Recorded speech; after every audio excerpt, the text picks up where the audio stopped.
Tu sais quoi manger, tu sais ce qu'il faudrait faire et pourtant, il y a des moments où tout échappe. Ton corps, ta volonté, le contrôle. Tu manges sans vraiment avoir faim et tu ne comprends pas vraiment pourquoi. Et si je te disais que ce n'était pas un manque de volonté, mais quelque chose en toi qui essaye de te parler autrement? Eh bien, c'est exactement ce qu'on va voir ensemble aujourd'hui.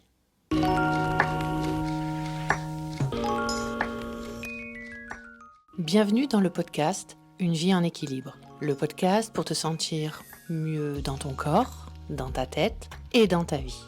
Je suis Marine, naturopathe spécialisée dans la perte de poids et l'équilibre hormonal. Et ici, on va parler de bien plus que d'alimentation. On va parler du corps, bien sûr, mais aussi des émotions, de la relation à soi, de confiance, de fatigue, de motivation. Bref, de tout ce qui influence ton équilibre au quotidien.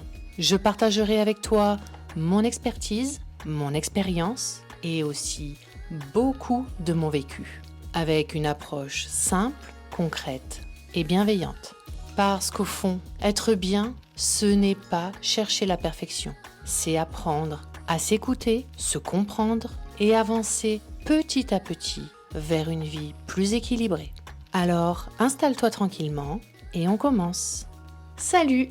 Alors, bienvenue dans ce dernier épisode de cette mini-série. Et aujourd'hui, on va parler du pilier ressentir. Alors, je suis sûre que tu manges parfois sans faim et tu te dis que c'est un manque de volonté. Et si ce n'était pas ça? Et si c'était ton corps qui essayait de te parler autrement? Parce qu'en réalité, on ne t'a jamais appris à ressentir. On t'a appris à gérer, à tenir, à contrôler, à cacher, à réprimer, mais pas à écouter, pas à ressentir. Et petit à petit, tu te coupes de tes émotions, mais aussi de tes sensations.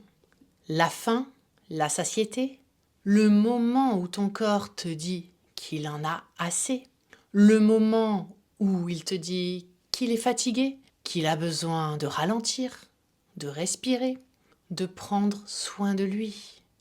Et à force de ne plus écouter, tout devient flou.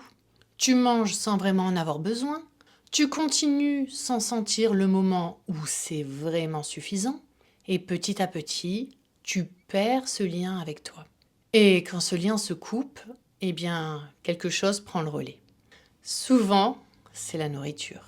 Parce que oui, c'est vrai, les émotions, elles jouent un rôle énorme dans ta relation à la nourriture, dans la relation à ton corps, à ton poids.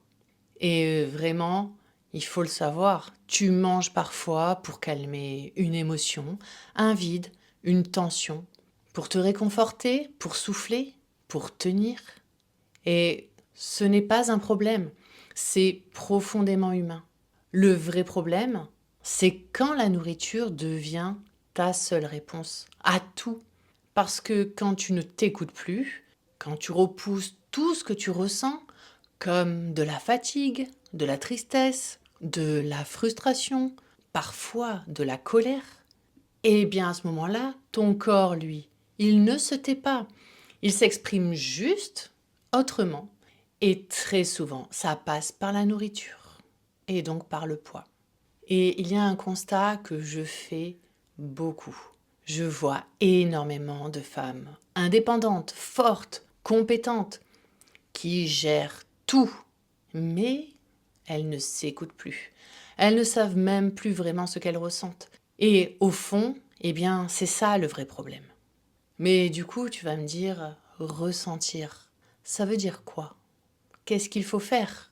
Eh bien, ressentir, ça veut dire t'arrêter, vraiment, et te poser des questions simples.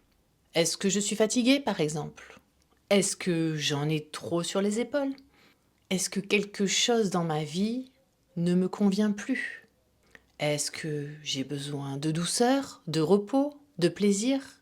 Et tu vois, ces simples questions, elles peuvent faire vraiment la différence. Parce qu'à ce moment-là, la nourriture n'est plus la seule issue. Et donc, elle peut reprendre sa juste place, celle de nourrir, de faire du bien, de donner de l'énergie, mais plus un refuge automatique. Et tu vois, se reconnecter à ça, ça n'est pas immédiat, c'est un chemin. Et c'est vrai, au début, ça peut remuer, parce que ressentir, ça demande de ralentir. Parfois aussi, de regarder en face des choses que peut-être tu préférerais éviter, comme des émotions, des manques, des besoins. Mais si tu fais ça, eh bien, c'est là que quelque chose se passe. C'est là que tu te retrouves. Et c'est là que tu retrouves quelque chose d'encore plus précieux, de la liberté. Parce que quand tu ne manges plus pour fuir quelque chose que tu ressens, et quand tu peux enfin t'écouter, eh bien, ton corps s'apaise vraiment.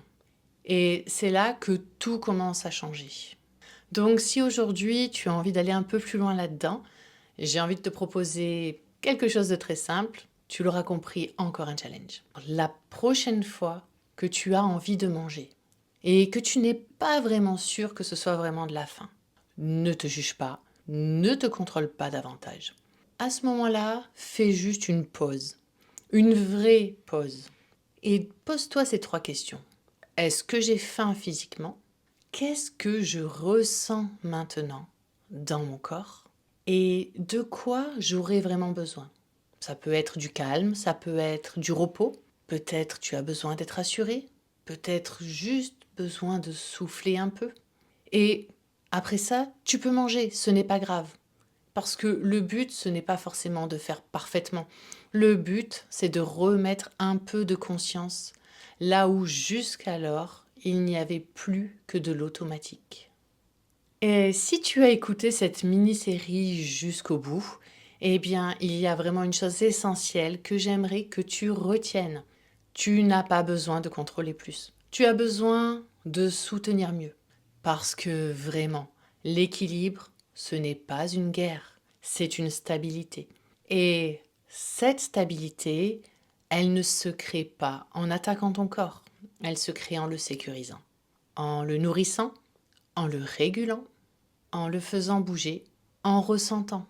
Quand ces piliers sont là, ton corps s'apaise. Et quand ton corps s'apaise, ta relation avec la nourriture aussi. Et tu sais quoi? Eh bien, c'est souvent là que la vraie transformation commence vraiment.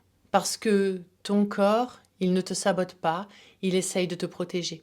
Et c'est vrai, parfois maladroitement, mais il fait de son mieux.